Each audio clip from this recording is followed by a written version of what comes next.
a suggestion of an even more intimate connection. During their long burial in the desert, some of the books were attacked by ants. In the Gospel of Philip, the ants made a hole in a very crucial place. This gap has tantalized scholars for decades. Then comes the crucial sentence. He kissed her on her, and at this point there's a hole in the manuscript. So we have to use our knowledge of Coptic grammar, and I'm inclined to think that the most likely restoration in this case is that he kissed her on her mouth many times. It's a revelation which has fired the imaginations of scholars and popular authors alike. Does this indicate that Christ is having a physical relationship with Mary Magdalene? Well, that's one way that one could perhaps interpret the text. After all, if you take kissing on the mouth as part of an intimate sexual relationship, one could draw that conclusion. There's another way to understand the passage. Whatever the historical reality is, kissing was sometimes presented as a way of transferring spiritual knowledge in a most intimate fashion, not so much because it was lip to lip, but rather spirit to spirit, spirit as breath. The breath of God. Exactly. And he breathed upon them. Yeah. Our breath is our life, and through kissing we share breath and therefore are sharing our most intimate and essential being. And so it's maybe suggesting that Jesus here is communicating a special level of wisdom and knowledge to Mary. Do you think that really happened?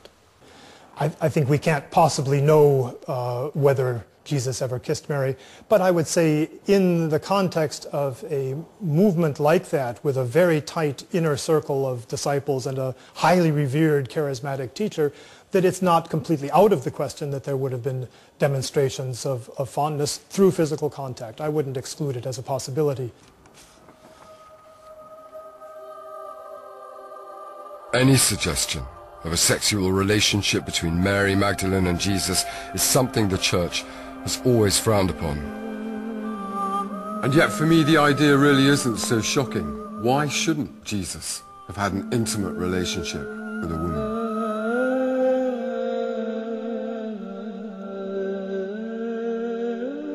Whatever the truth about Jesus and Mary's physical relationship, the Gospel of Philip clearly suggests they shared a strong spiritual connection. And it undermines the traditional view in the New Testament Gospels that Peter was the favorite disciple of. The contents of Philip are so controversial, it's easy to dismiss them as an aberration. But in fact, there's another lost Gospel which also portrays Mary in a different light. In 1897, two British archaeologists started excavating the ancient rubbish dumps of the Egyptian town of Oxyrhynchus. They uncovered nearly 50,000 fragments of papyrus, some of them over 1,500 years old. Amongst this mountain of texts, one scrap was initially overlooked. But on closer examination, its true significance emerged. It was the Gospel of Mary Magdalene, a text scholars hadn't even known existed. The fragment is now kept in the Sackler Library in Oxford.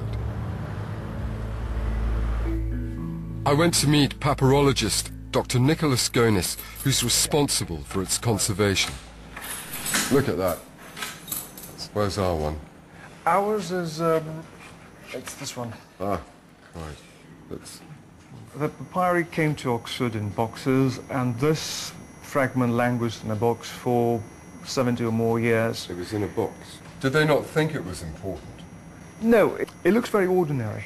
It looks like a legal document or a letter. Oh. But then if you have a closer look, just for the sake of curiosity, the first thing you see is a sequence called apophthegmaton to soter, sayings of the Saviour.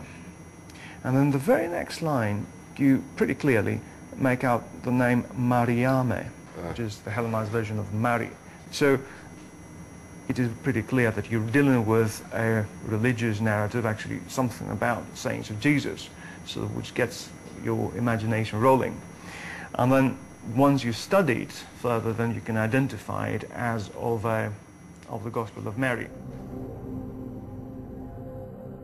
Enough of the fragment has survived to identify a story which suggests that even after Jesus' death, Mary continued to exert huge influence. It describes a discussion between Mary and the other disciples in which she reveals details of a vision she's had of Jesus. But her words don't go unchallenged. The disciple, Peter in particular, is hostile, asking whether Jesus would really have spoken privately with a woman than openly to them. He very clearly has a problem with the idea that Jesus might have selected Mary above himself and the other disciples to interpret his teachings. So why did a work which reveals Mary Magdalene as Jesus' closest disciple disappear from history?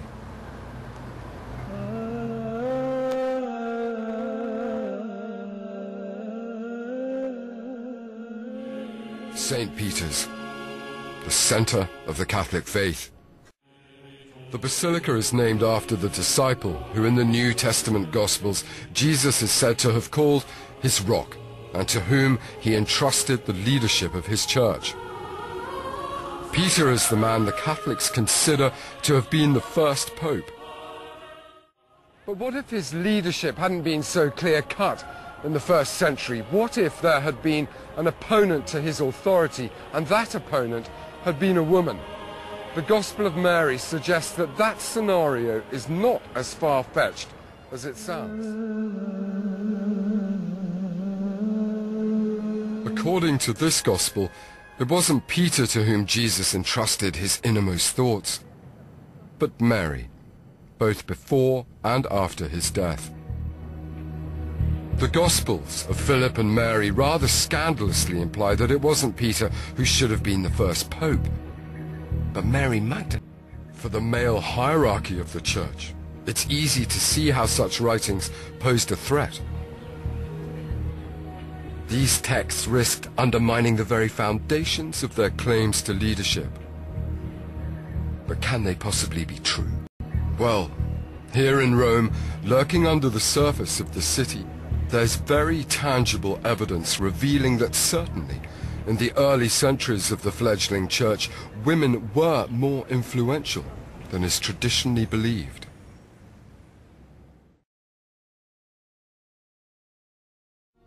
We're in the catacomb of Priscilla, one of the many catacombs under the city of Rome. These were Christian burial sites dating from about the 2nd through to the 5th centuries. And you can see here the slots where the bodies would have been. So they were laid out. The rock was hewn and the bodies were laid in there. Keith Elliott is an expert in early art and Christianity. Certainly. How far does this extend? Oh, there's kilometres all over the city of Rome. The frescoes in these catacombs support the claims in the Gospels of Mary and Philip that women were influential in the early church. Well, where we're going to now is the so-called Greek chapel. Oh, look at that. I know. One of the marvellous things we're going to see here is a fresco which has been dated 3rd century. There it is. What are they doing? Well, this is what looks like a Eucharistic meal. We've got 7 people sitting around a table here with bread and fish. But I think the thing to notice here is we've certainly got at least one woman present at the table. The person 3rd from the right is obviously a woman. You see the veil going from her hair over her shoulder. Yeah. That might be rather surprising because we're not always used to thinking of women having a prominent role to play in the early church. But this was fairly typical because a lot of the early Christians met together in house churches. I mean, in the Lost Gospels, women appear to play a much more prominent role. Is that a fair reflection of what was going on in the early church? I think it is, yes, I think that's true.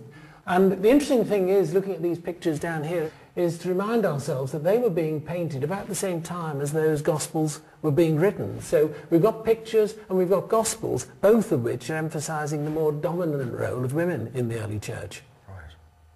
In the first centuries of Christianity, at least, it seems women were at the heart of the faith. And in Mary Magdalene, such women found a role model to be proud of.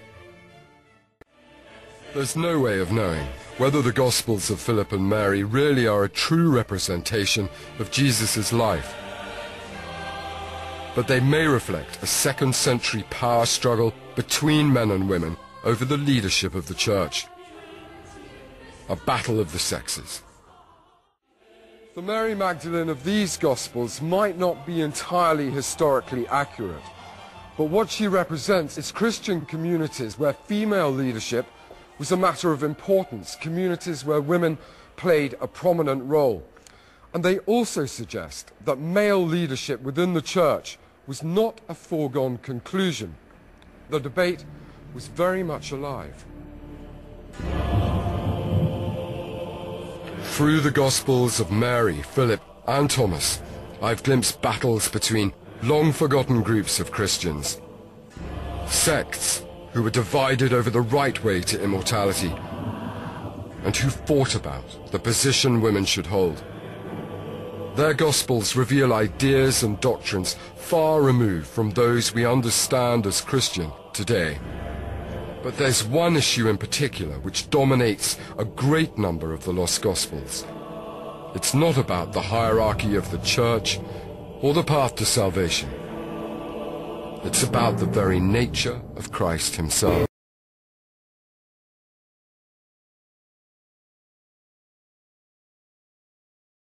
Today, Christian beliefs about Jesus are clear.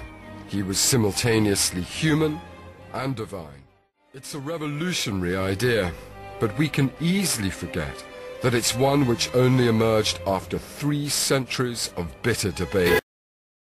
The issue was, how could Jesus be both God and man? And there's one lost gospel in which the extremes of this conflict are very clearly revealed. It's a work which shockingly suggests that Jesus was never human at all, and it's attributed to his closest disciple, Mary Magdalene's arch-rival. I'm talking, of course, about this man, St. Peter. In Christian tradition, he's Jesus' chief apostle, his right-hand man, and the rock on which his church was built. Quite literally, if you believe the tradition, that the bones found under here are of the great man himself. He was the humble fisherman that became the keeper of the keys to heaven. What better witness could there be to what really happened during the life of Jesus? We have a couple of letters claiming to be from Peter in the New Testament, but surely, if there was a Gospel of Peter, it would have been important enough to make it into the Bible. Well, there is, and it didn't. So, what's the story? Scholars had always known about a Gospel of Peter because of tantalizing references to it in other Christian texts from as early as the 2nd and 3rd centuries. But their reaction to it is rather surprising. The church historian Eusebius wrote about the Gospel in 300 AD, but rather than singing its praises, he included it in a list of heretical forgeries. So what was it about the Gospel of Jesus' most trusted disciple, Peter, that was so dangerous? Well, for centuries, scholars didn't know. No manuscript of it survived, so its contents remained a mystery until a chance discovery.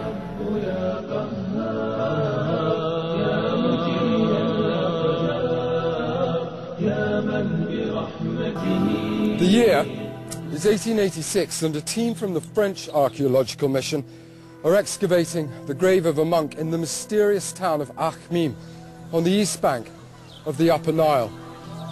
The archaeologists then uncover a codex parchment buried with the monk, and after translating it, they quickly realize the magnitude of their discovery.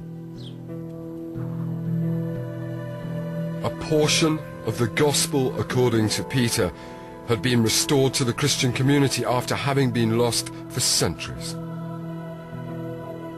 Just think of it, a Gospel written by the man who knew Jesus best of all. This has to be big news. but its contents revealed something that would have rocked the early church. Whereas in the New Testament Gospels, Jesus dies. In the Gospel of Peter, he doesn't.